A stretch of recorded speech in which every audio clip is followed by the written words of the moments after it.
Well, I would much rather be in the combine shelling corn today, but it doesn't appear that that's going to happen. Probably won't happen for a couple of days. So I guess I'll spend today disassembling my WD-45.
Okay, that's probably about enough for today. I'm going to keep the tires and wheels on it as long as possible because I need to hook the hoist on to the front there and roll it back and forth so I can get the back end of it. There's a few more things I want to take off the back, but otherwise it's down to where I can clean it up pretty good. The engine I'm going to grab with the skid steer and take up to the shop. I've got a really heavy engine stand up there that I can use to work on it.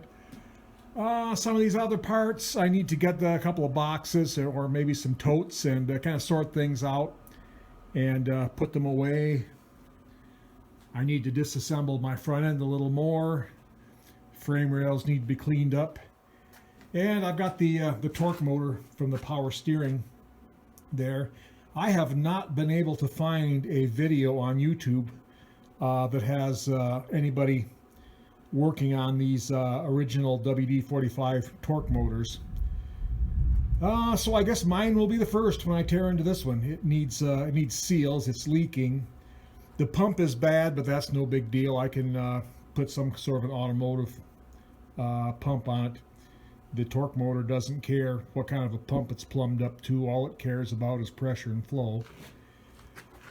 So anyway, that's I think I've had enough fun for tonight. It's been raining all day and it's starting to rumble and thunder pretty good again out there, so I want to hustle on into the house before I get too wet. So until next time, everyone stay safe, take care, and we'll see you later.